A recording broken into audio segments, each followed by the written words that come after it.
be done. Mr. Hill, it's very important if Mr. Matuska or any doctor or anyone comes out to visit you, that you visit with them. Let's wrap this up clearly, because this transcript covers multiple court moments that all orbit one thing.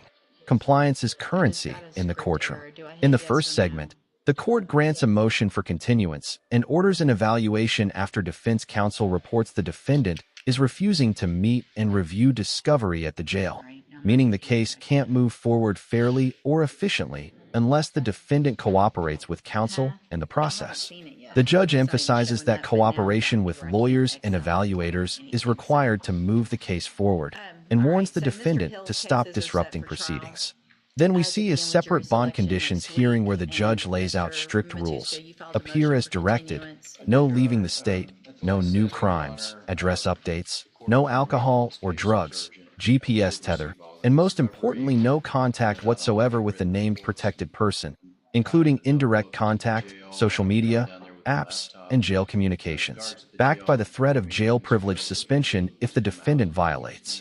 Finally, in sentencing, the court finds sufficient evidence but grants deferred adjudication, imposing a structured supervision plan, continued GPS with employment-only movement, fines and community service, evaluations, mental health and additional assessments, reporting requirements, random testing, no weapons/body armor, no certain employment settings, and no contact with specified individuals, designed to control risk while giving the defendant a chance to succeed under strict oversight.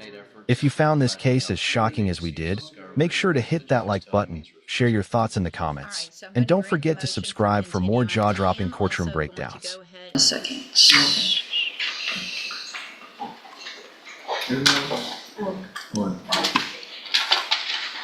Good morning, you're Traylon Hill.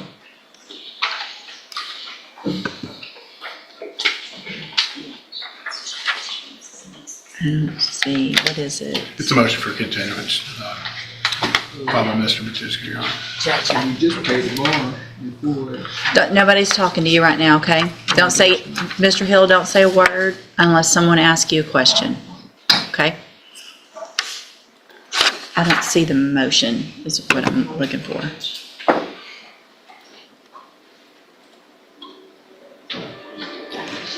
It may be one of the... Which case was the order? All four.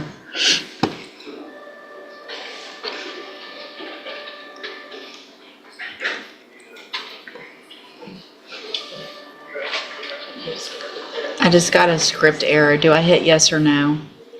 Yes, it's fine.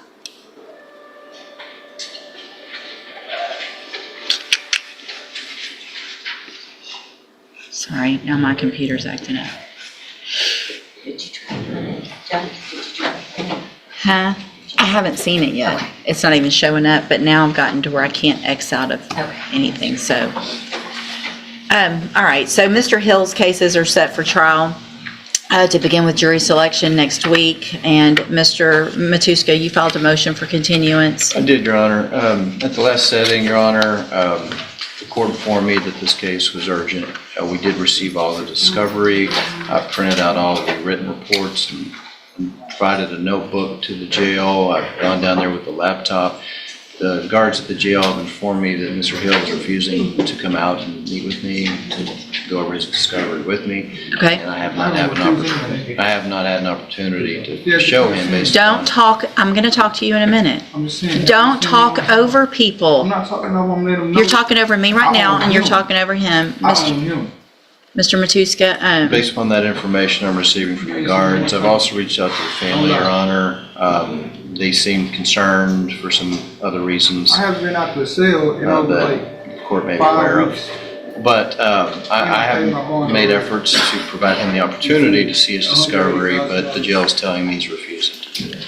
all right, so I'm going to grant the motion for continuance. I am also going to go ahead and order an evaluation be done. Mr. Hill, it's very important if Mr. Matuska or any doctor or anyone comes out to visit you, that you visit with them. It's going to help move your case along, okay? Cool. So I it's... paid for Burbank, I don't even know who this is. So you, Mr. Burbank has not been paid because he's not here to represent you. Mr. Matuska is your You lawyer. can put up his file I represent, on TV. appointed Mr. Matuska, who is an excellent attorney, to represent you. Mr. Burbank got off of your case. But the reason why is listen. because I've been to court 14 times, and I'm looking to go because I have no evidence on me. Listen, during this whole entire thing. you and me both are ready So for y'all you to invaded go. y'all invaded Both my of us community. are ready. Go back with the bailiff. Y'all invaded my Listen, if they community. come out to visit All my with you, you need to visit with them. Go back with the bailiff. Hey, watch where you hold me, sir. Don't touch me like that, man. You ain't gotta touch me. I know how to walk, sir. All right, it is no evidence at all.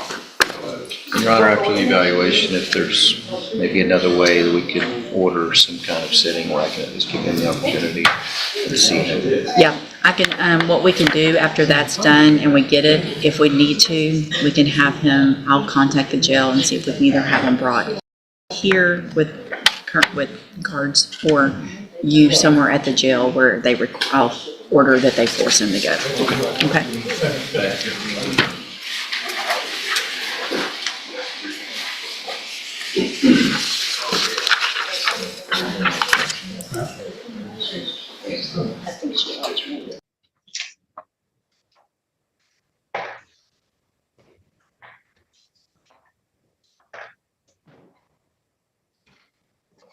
He has a $55,000, 10% bond, a GPS tether. Sir, these are your bond conditions. You're to appear in court as directed. You're not to leave the state without permission of the court. You're not to commit any new crimes while released. You're to immediately notify the court of change of address and phone number. You're to have no contact with Alyssa Fulmer. You can't have contact directly with her or indirectly. You can't have third parties contact her. The only one who can contact her on your behalf potentially is your attorney. You can't call her, write her, email her, talk about her on social media, contact her through any applications on your phone, through jail calls, through apps that you may have available at the Wayne County Jail. You can have no contact with her whatsoever. Do you understand me? Yes, Your Honor. If you see her at a party or, I don't know, the grocery store, you're to turn around and leave immediately. You're to have absolutely no contact whatsoever. If I find out you've been contacting her from the Wayne County Jail, and it will come out eventually, and I find out that you've been calling her through your line or someone else's account, I will suspend all of your privileges at the Wayne County Jail. You will not have access to iPads. You will not have the ability to make phone calls. Do you understand me? Yes, Your Honor. You cannot return to the address of 22219 Champaign for any reason. You cannot possess or have access to firearms or other dangerous weapons. You cannot consume alcohol or illegal drugs. You may be subject to testing on demand. And again, you'll have a GPS tether. You cannot go to where Miss Fulmer lives, works, goes to school, nothing. If you know she's going to be there, you better not be. And we'll see you on December 8th for your probable cause conference and December 15th for your exam. May I say one thing, Your Honor? I wouldn't. You have a right to remain silent. Anything you say to me in a recorded proceeding could potentially be used against you by the prosecutor. It's something you should talk to your attorney about. I understand, Your Honor. And it may be a far shot. I just wanted to consult you about my bond. I wanted to give you faith.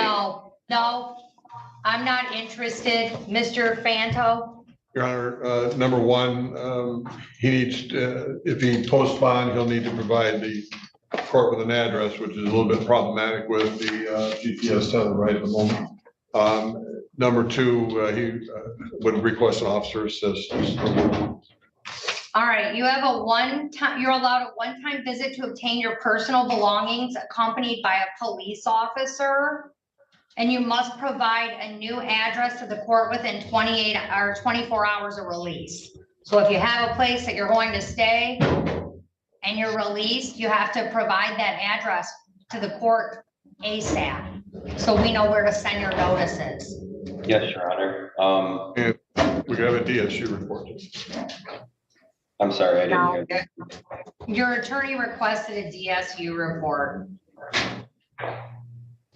So we can get another opinion as to whether or not my bond is appropriate. Your Honor, I don't think that you are wrong for what you have said. I'm just trying to think about more than myself here. Sir, just, All right, well, right now you should be thinking about yourself. I am, Your Honor. I definitely am. I just know that. Sir, please, nothing further. Thank you, Judge. Yeah, talk to your attorney about it, Mr. Pavlla. You don't want to talk to me directly like that. I apologize, Your Honor. Now we get to the real issue. The attorney is basically telling the court, I have the discovery, I printed reports, I brought a laptop, I even coordinated with the jail, and my client is refusing to come out. That is huge. Discovery is your roadmap, police reports, witness statements, evidence summaries, everything you need to understand the state's case. If the defendant won't review it, the defense is operating blind. And the judge is hearing this thinking.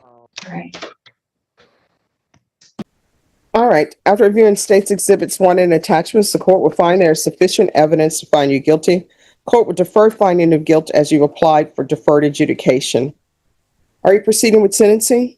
Judge, we are. There's just one matter I need to speak to. Yes. Judge, given after reviewing the facts with the complainants, given the quality of the case, the state and the defense were able to arrive on this as what we felt was an acceptable resolution for all parties. My client has been on bond, on GPS, without incident for almost a year. For a very long time, he was on full house arrest and wasn't able to earn a living. He's just now in a position where he's getting back on his feet. The state has no objection to me addressing the fine. I'm asking the court to consider probating all or part of the fine. And I look forward to my client continuing to perform on supervision the way he has in the last year. All right. So what were your issues? Why did you do this? So Judge, if I might speak to that. Obviously we all agree that no threats were made in person. Mm-hmm. There were some allegations that threats were made over the phone. Mm-hmm. At some point, obviously the state took this very seriously. Initially, we were talking about jail time. At some point, after looking at the case, we agreed that a deferred was more appropriate, more in keeping with what happened in this case. My client contends this was a big misunderstanding. His appearance when he showed up the next day caused concern. What was the misunderstanding? So I was basically, so, Your Honor, like what I was in full rest. The company has to post signage, proper signage to. So Mr. Garc was open carrying. He did not believe that the signage at the store complied with what's required by the law. So he did not believe that he was in violation to open carry at the time. Given his conversations with his dissatisfaction with some issues at the store, product he received, So he shows up open carrying. Everything kind of went bad from there. All right. So according to what I've read in the STIPs, and everybody correct me if there's anything wrong in the STIPs, it says that he's upset over some propane tanks. There was a dissatisfaction with a product. And instead of just going there and saying, hey, your policy is gift cards, I'm not getting a new propane or something else, you're not getting the money back, all you have to do was accept that. And then if you want to go sue somebody for not giving you money back, then that's what you do. But you don't call on the phone and then show up with body armor. I mean, that's what it says in the STIP. And the idea that him showing up in that obviously caused a great deal of concern. Mm-hmm. The police were called out. He was arrested without incident. He made bond and he's been supervised without incident ever since. Do you have any children? No, Your Honor. All right, probation, this is what the court is going to do. It's $1,000 fine to be probated, 6 years deferred adjudication, continued GPS partial for employment only, no employment as a home health care provider or with minors, no possession of body armor. I already know there's no possession of weapons as well. but I want you to understand me clearly. That's why I'm saying no possession of body armor, no possession of weapons. Do you understand? Yes, Your Honor. 150 hours community service restitution. I'll order the stress education course. Once he's completed that, the community service hours will be deemed satisfied. Field visits 1 time per month until further notice. Y'all do a referral to Veterans Treatment Court. There should be no contact with HEB. You're gonna have to go somewhere else other than a HEB. And he's been going somewhere else. I think HEB doesn't want him there either, so. And there's to be no contact with the following persons: Sepharino, Lopez, Diane, Lucera. And there's to be a mental health evaluation and a TAP evaluation. Out of custody, follow all recommendations. Regular reporting by Zoom or in person, regular random UAs. Probation, is there anything else?